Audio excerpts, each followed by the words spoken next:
Hey, Philly, and welcome to the show. Well, a deep concern has set in as the Birds got dominated by the Giants.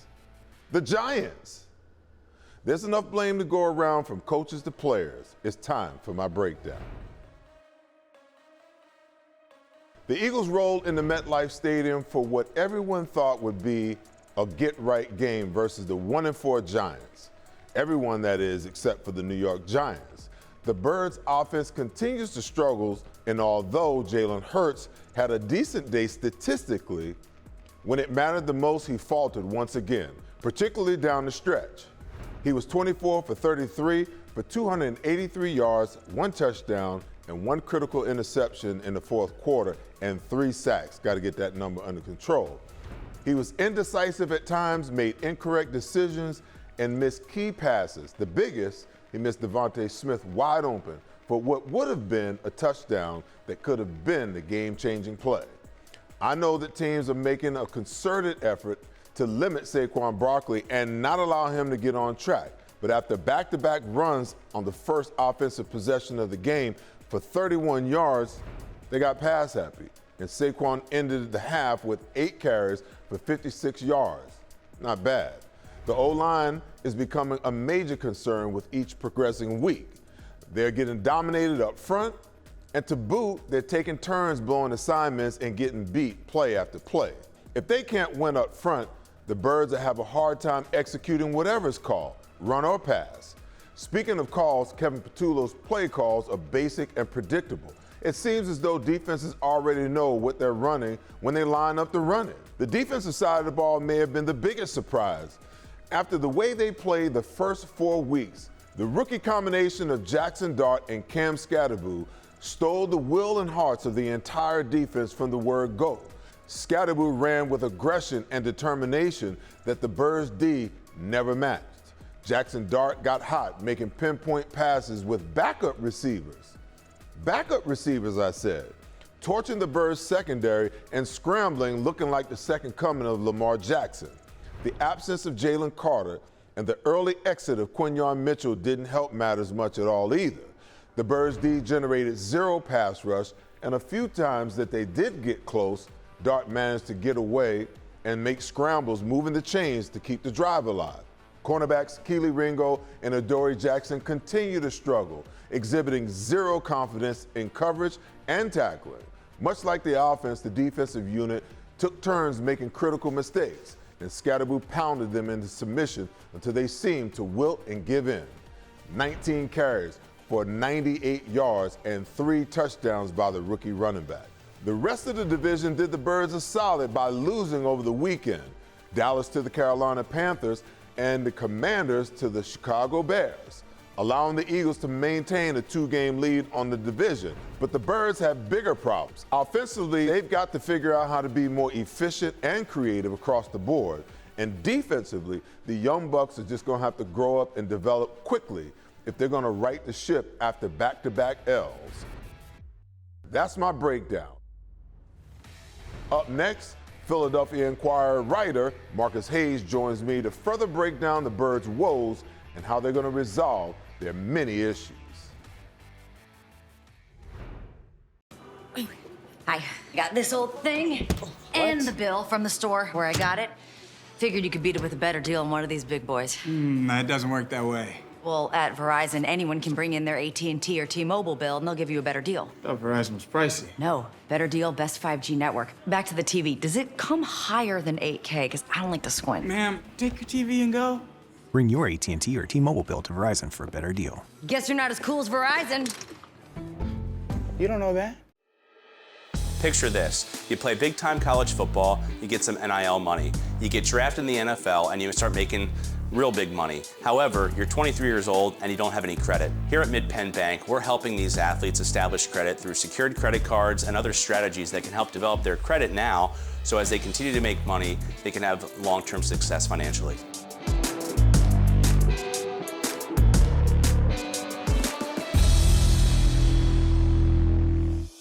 At Revolution X, we know that fortunes are made in times of uncertainty. Are you selling your investment real estate? Are you interested in deferring your tax with a 1031 exchange? At RevX, we're experts in 1031 exchange planning and the use of passive real estate options using DSTs. Not in the midst of an exchange and want to invest in real estate but don't know where to start? Revolution X has institutional grade real estate options for any size investor right now. Set up a consultation at RevXWealth.com. RevX, defer the tax, maximize the gain.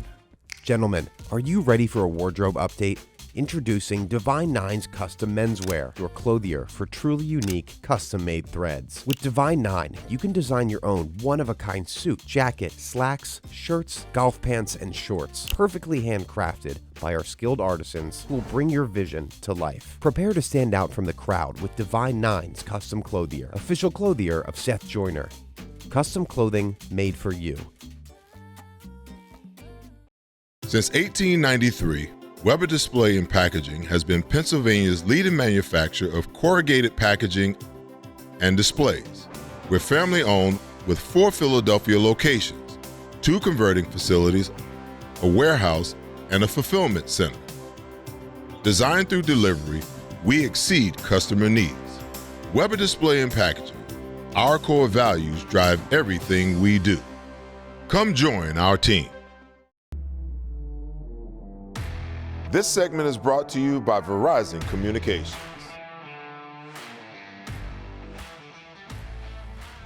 Welcome back. Longtime sports writer on the Philly scene, Marcus Hayes, is here to talk Eagle football. Marcus, where do you start? The OC, the quarterback, the DC, the O-line, or is it just this young defense? Well, for me, it always sort of starts with the offensive line. When you look back at Andy Reid's really good Kansas City Chiefs teams, that their offensive lines weren't certainly were pedigreed the way the Eagles is, but they sort of outplayed their pedigree. And that's always, to me, the hallmark of a good offense.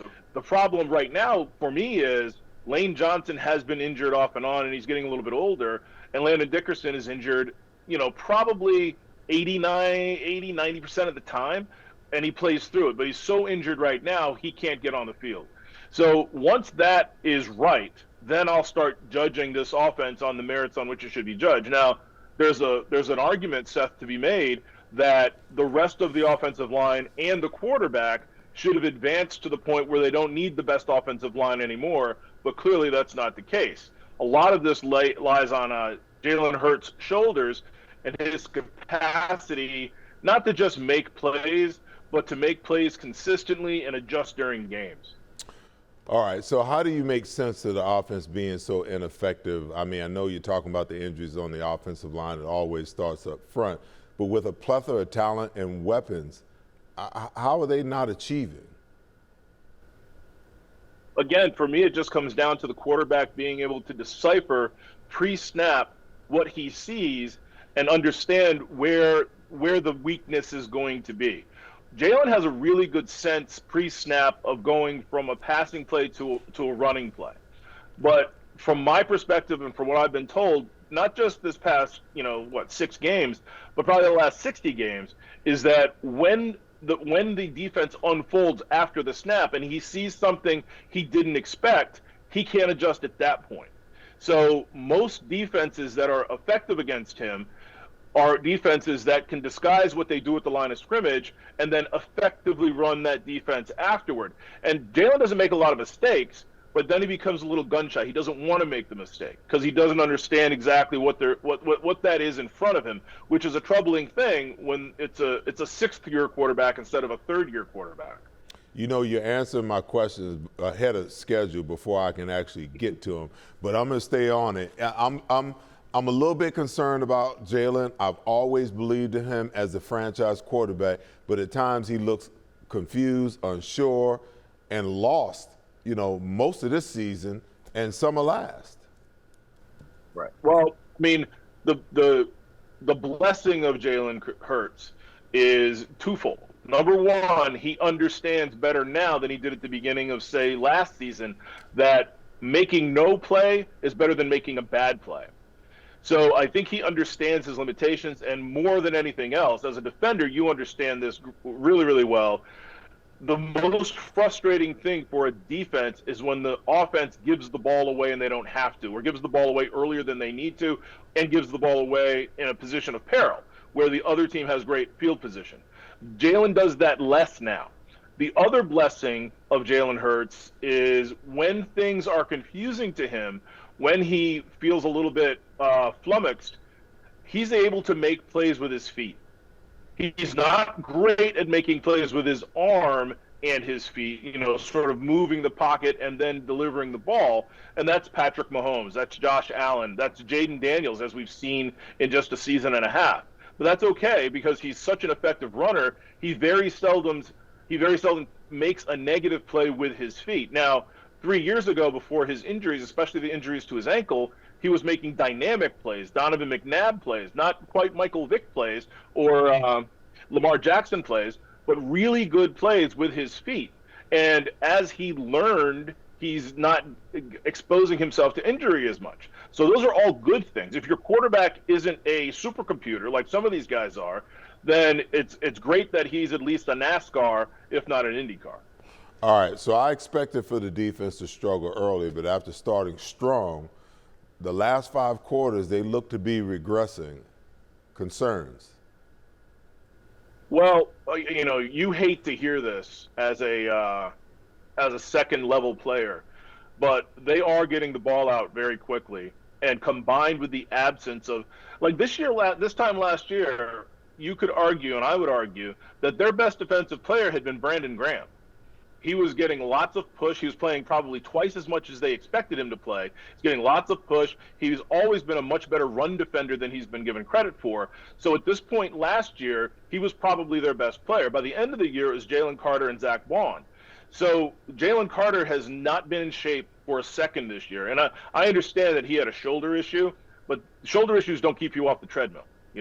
So he hasn't been in shape since the Super Bowl.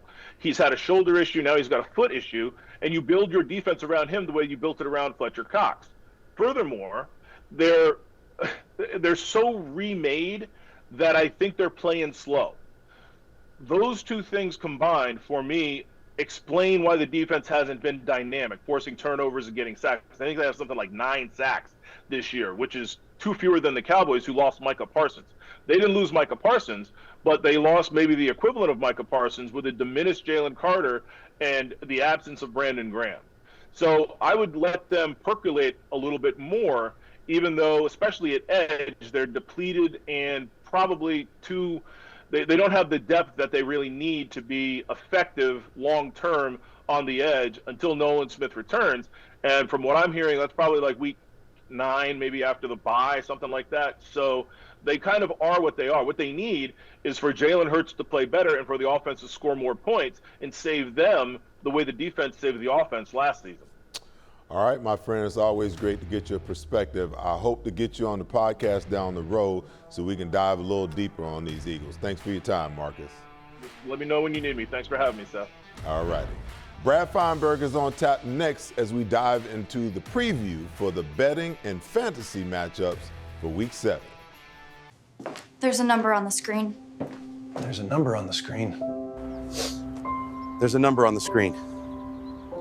There's a number on the screen. There's a number on the screen. There's a number on the screen.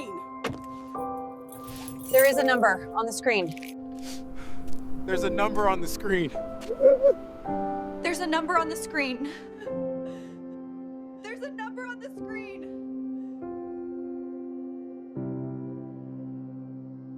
Pride, passion, and persistence. These are the values that drive us all at Ron Jaworski Golf. We strive to deliver outstanding conditions as well as playability for golfers of all ages and abilities. Our championship golf courses offer a variety of challenges from a link-style walk along the river to an escape into the pines and everything in between. My team at Ron Jaworski Golf is committed to delivering memorable experiences every single day. See all we do at ronjaworskigolf.com. Since 1893, Weber Display and Packaging has been Pennsylvania's leading manufacturer of corrugated packaging and displays. We're family-owned with 4 Philadelphia locations, 2 converting facilities, a warehouse, and a fulfillment center. Designed through delivery, we exceed customer needs. Weber Display and Packaging. Our core values drive everything we do. Come join our team. Hi, I got some work done with another surgeon. If I give you the bill, can you give me a better deal on a better face? Like this? We're not doing that. Well, at Verizon, anyone can bring in their AT&T or T-Mobile bill, and they'll give you a better deal on the best 5G network. What? Read my lips. You're not as cool as Verizon. Guess not. Hey, my eyes are up here. Bring your AT&T or T-Mobile bill to Verizon for a better deal. I miss turtlenecks. At MidPenn Bank, we believe in the power of community. We're not just another bank, we're your bank. We're also your neighbor. For over 150 years, we've been helping dreams come true, financing projects that make a difference locally. From small businesses to community centers, we're here to support what matters most to you, donating time and resources to strengthen the Philadelphia region. And when Philly's favorite superstars need a bank they can trust, they turn to MidPenn Bank just like you can.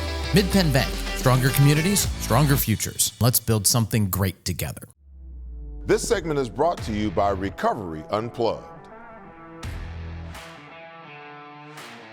Welcome back. Say hello to Brad Feinberg and give him a follow on X at Brad's Best Bets to get your weekly betting and fantasy tips. Brad, that's back-to-back L's for the Birds. Concerned, or are they just part of the usual run of last week's upset? Seth, great question. Listen, I do think there's a little bit of concern, though, but again, I try to go back to the game last year against Tampa Bay where the world was ending, and they turn around, they don't lose another game, they win the Super Bowl. But man, Seth, some of the injuries on defense I think are going to hurt this team. I think there's real concern. I hate to say it, but come playoff time, maybe it'll be a different story. But right now, yes, I think there's real concern. Giants are going to be a problem, by the way. I'm telling you, the next 5 years of this division, it's not Washington to me. It's not Dallas. I think that's the team that's going to be like I really like Dart a lot. I think he's a winner, but we'll see. All right, so let's start with your top 4 picks for Week 7's betting matchups. Well, Seth, you know what? I had 4, but to celebrate last week's 4-0 we won on the show, I'm giving you a bonus 5th. I hate to do this, but the bonus 5th, I'm going to lead off with the Minnesota Vikings getting 2.5 points, Seth. Why are the Vikings an underdog here? Why is this game not at least a pick? I think it's at least a 50-50 game. You want to give me 2.5 points? Sign me up. Next, Patriots laying 7 against the Titans. Patriots are freaking good, Seth. Drake May is phenomenal. Titans are, in my opinion, a league of their own in terms of ineptness. I think this line should be closer to 10. Give me the Pats laying the 7. Next, Seth, I'm going to take the Cleveland Browns. There's different versions of bad teams. There's good bad teams, and there's bad teams. To me, the Browns are a good bad team, and the Dolphins are a bad team. I thought this line should have been at least 3. I think I have the better team at home. I think the Browns are going to actually play well here. Give me the Browns laying 2 against a very putrid Miami Dolphins team. Next, Seth, look, they were a team I really loved before the year was the Giants. They were like my surprise team. I really liked Dart, and they played really well against the Eagles, but different kind of opponent this week. They're going to struggle offensively. Give me the Broncos laying less than 7. Broncos minus 6.5. I say they beat Giants pretty good in this one. Last but not least, Seth, Seattle Seahawks to me the most underrated, underappreciated team in the NFL. I like them minus 3 against a decent but not great Houston Texans team. All right, so who are your likes and fades on the fantasy side for Week 7? Well, I'm going to start off. I'll start off with my fades, and I'm going to start off with quarterback Tua Tagovailoa. Look, we talked about how I think the Browns are going to win this game. Tua on the road against a really good defense. No, thank you. I think he absolutely gets shut down. No interest in him. Running back wise, Ashton Genty. He's being priced as the top 5 running back, Seth. He's a good player, but they're a double-digit underdog against the Kansas City Chiefs. What's that mean? Probably game flow is going to mean he's not going to get as many carries as you would like. Other weeks to take Genty, this is not one of them. Wide receiver, Seth, I'm going to fade Xavier Worthy. He's the 6th highest priced receiver. Doesn't make any sense to me because Rashee Rice, who's the better receiver, is coming back. I don't need to pay up for Xavier Worthy as the 6th best receiver this week. No, thank you. And then defensively, Seth, Chargers. Look, they're playing the Colts team that's been absolutely phenomenal. And they're one of the 5 highest priced defenses. No, thank you. I think the Colts score their 24 plus. I'm fading them. But on the other side, here are the players I do like, Seth. Quarterback wise, look, he's not that cheap, Seth, but I just like him. Dak Prescott going against a very mediocre Washington defense. This guy leads the league in passing yards, right up there in touchdowns. Dallas isn't a sling the ball and score. I think Dak's a very good play against a very average Washington defense.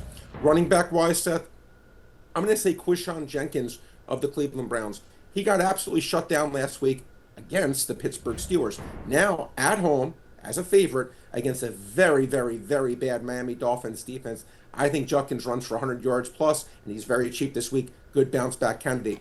Wide receiver wise, Seth, who did I say I didn't like? I said I did not like Xavier Worthy, but that means I do like Rashee Rice, who's not priced high this week. First game back, but I think he's a star. Give me Rashee Rice cheap. The only week you're probably ever going to get him cheap. Last but not least, Seth, I keep talking about the Browns, but I have no choice but to say it. Browns are undervalued. They're going to absolutely shut down 2-1 company. Give me the Browns, my friend. All right, my friend. It's always a pleasure to chop it up with you. Thanks. I'll see you next week. Appreciate you guys. Be good. Thanks, Seth. All right. When I come back, final thoughts and predictions as the Birds prep to bounce back versus the Minnesota Vikings on the road Sunday afternoon.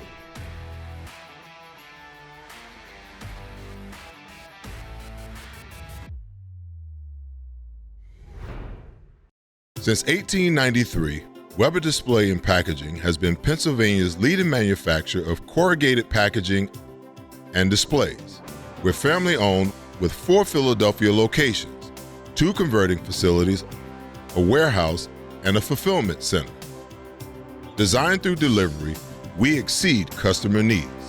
Weber Display and Packaging. Our core values drive everything we do. Come join our team. Gentlemen, are you ready for a wardrobe update? Introducing Divine Nine's Custom Menswear, your clothier for truly unique, custom-made threads. With Divine Nine, you can design your own one-of-a-kind suit, jacket, slacks, shirts, golf pants, and shorts, perfectly handcrafted by our skilled artisans who will bring your vision to life. Prepare to stand out from the crowd with Divine Nine's Custom Clothier, official clothier of Seth Joyner. Custom clothing made for you. I got this old thing and the bill from the store where I got it. Figured you could beat it with a better deal than one of these big boys. That doesn't work that way. Well, at Verizon, anyone can bring in their AT&T or T-Mobile bill and they'll give you a better deal. I thought Verizon was pricey. No, better deal, best 5G network. Back to the TV. Does it come higher than 8K? Because I don't like to squint. Ma'am, take your TV and go. Bring your AT&T or T-Mobile bill to Verizon for a better deal. Guess you're not as cool as Verizon. You don't know that? There's a number on the screen. There's a number on the screen. There's a number on the screen. There's a number on the screen. There's a number on the screen. There's a number on the screen. There is a number on the screen. There's a number on the screen. There's a number on the screen. There's a number on the screen.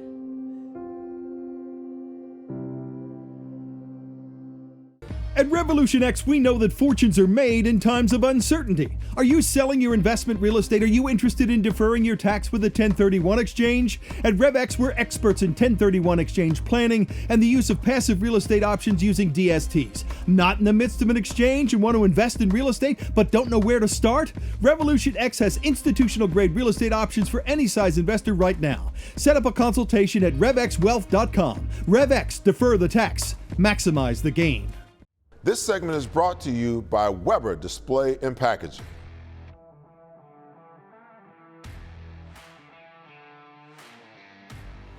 Welcome back. As I observe the Eagles' offense, I'm not one for believing that your identity has to be run first or pass first. The problem is that they're not doing either that well at the moment. This game may be just what the doctor ordered. The Vikings are yielding 132 yards per game on the ground, ranking 24th in the National Football League. But they're top 6 or better defensively in every other statistical category. That speaks to the Birds coming out and running Saquon early and often to open up the pass game. The question is, will that be the plan? Because like every other opponent, they'll stack the box with the intent of limiting Saquon in the Birds' rushing attack. Kevin Patullo has to have gotten in the lab and coming up with different looks in all phases of the game for this vaunted Vikings defense. If they struggle on first and second down and get behind the chains, I can promise you that Vikings defensive coordinator Brian Flores will come with a bevy of blitzes to confuse Jalen every chance that he gets. This game rests squarely on the shoulders of the offensive line to dominate the Vikings' weakness. Then it's up to Patullo and Hurts to take advantage of the opportunities passing the football off the run action, taking whatever the defense is given. Offensively, the Vikings don't rank better than 11th at any statistical category, but they have two dangerous wide receivers in All-Pro Justin Jefferson and Jordan Addison, who can be a nightmare for defensive coordinators, and an able-bodied running back in Jordan Mason, who is averaging 4.7 yards per carry. The jury's still out on who will man the quarterback position for the Vikings, second-year quarterback J.J. McCarthy or the backup one Carson Wentz, who no doubt would relish the shot at taking down the team that drafted him and jettisoned him to Indy via a trade. The defense may also be looking at a get-right game. The Vikes offense is not highly ranked in any particular area, with the exception of red zone offense. They're ranked 11th. But like every other Birds opponent, the last thing they want to do is come in and take this team lightly like they did the Giants. Every team they face this year will be looking to dethrone the champs and use them as the barometer for where they are and where they need to get to. The things to watch and to focus upon will be how head coach and offensive coordinator Kevin O'Connell will attack the Birds' much maligned cornerbacks, and how Vic Fangio will counter the attack. It should be an epic chess match, to say the least. Does Vic pressure either quarterback who hasn't been very good all year, leaving his unpredictable cornerbacks vulnerable, or does he apply the bend but don't break approach until they reach the red zone where he'll be forced to be more aggressive? Only time will tell. The Vikings have had their struggles as much as the Eagles with their injuries and lackluster play, but the embarrassing losses to the Broncos and the Giants should awaken something in this Birds team. At least that's the hope. The Vikings have some good players, much like the Eagles. All things being equal, I think this is the wake-up call for the Birds to start steering the ship in a positive direction before things spiral completely out of control. I like the Birds in a low-scoring defensive battle, 21-17. That's the show for tonight. Check in with me next week as we post-view the Vikings game and preview the Giants rematch in Week 8, where the Birds should have revenge on their minds and malice in their hearts after last Thursday night's embarrassing beatdown. Good night, Philly, and fly, Eagles fly.